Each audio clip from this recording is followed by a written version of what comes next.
The other piece about allowing, all right, so ethical, let me go back because I think make sure I said that right. Ethical allowing is when you're informed, you acknowledge, and you give a nod, or you have silence, right? That's an ethical allowing. The unethical allowing is when you are informed, not completely, and or even just straight up lied to, and or you're not given time to fully acknowledge, right?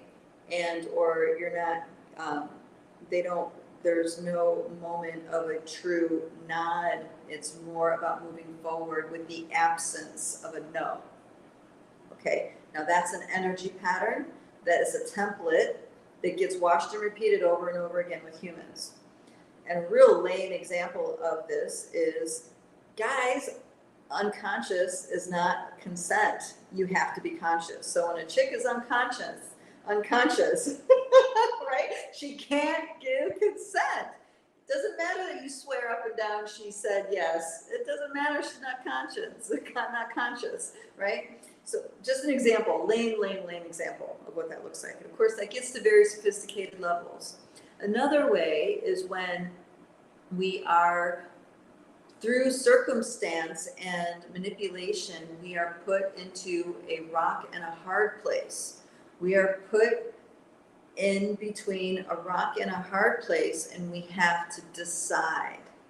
Now, what we don't realize is that there's actually a third option, but because that's not fully disclosed, right, that we're making a decision with partial information, and that choice that was made in those circumstances are no longer applicable in the interdimensional realms, if this makes sense. So that means all of the between the rock and the hard places decisions that are resonating and informing our reality that are in our Akasha are getting unraveled.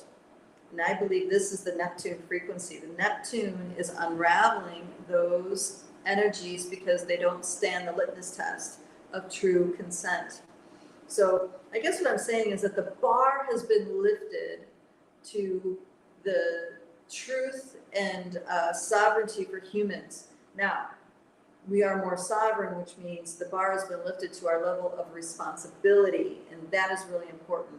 That means we need to take more responsibility for how we spend our bandwidth, more responsibility with the kinds of things we choose to focus on, more responsibility with the kinds of things we take actions about.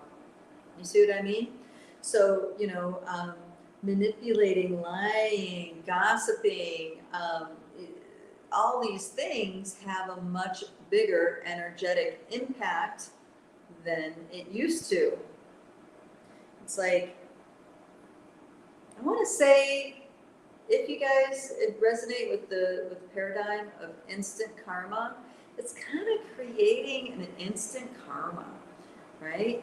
And now I know there's that paradigm that operates without the mechanism of karma, and that both can be enacted in this reality at the same time, right? Why? Because we are the masters of this reality, guys.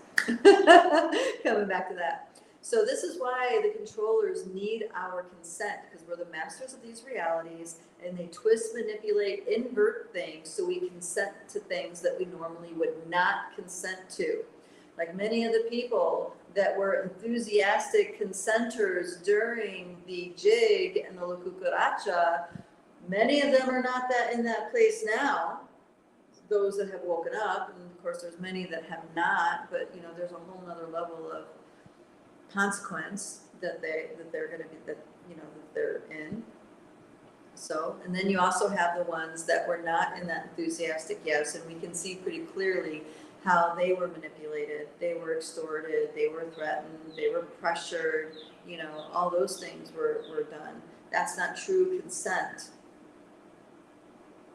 So the outer nesting dolls, the kind of shenanigans that have been going down over the past, I'm going to say several eons, the outer nesting dolls are getting cleaned up, and the kind of shenanigans that were happening interdimensionally are not in play anymore.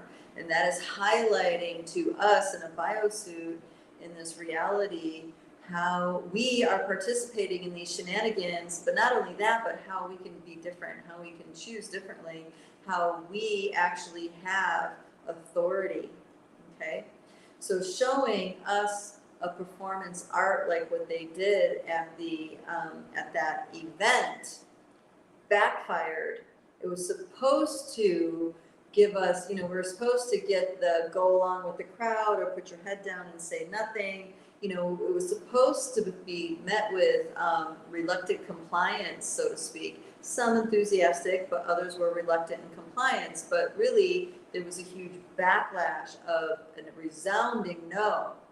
And now, what everybody needs to understand, it's like once that time period of consideration is done and you've said no, now you move on. You do not continue to beat the dead horse. You do not continue, this is rather graphic, but this is what it is. You do not continue to emotionally masturbate over it. You redirect your focus, you redirect your bandwidth, and you move on. You see what I mean? There are many, many narratives at play that the only reason why they still exist is because humans are holding on to them and beating themselves with it. They are taking perverse pleasure in the suffering. We need to stop that. We need to wake up to the reality that we are the keepers of this kingdom. And it's not the way of tyranny. It's the way of nurturing. It's the way of love. We are meant to be here. We belong here. This is our home. We are not a cancer on this reality. The invaders are the cancer in this reality. And it's up to us, the warrior spirits of the Pachamama, right, of Cosmic Mother, to reset all this. We are tasked to alchemize all this to bring harmony back to the realm. Okay, that's our job. That's our job. And it's not our job because it's our burden. It's our job because it's a yes in our spirit to do it. It's like a great honor in our spirit to be that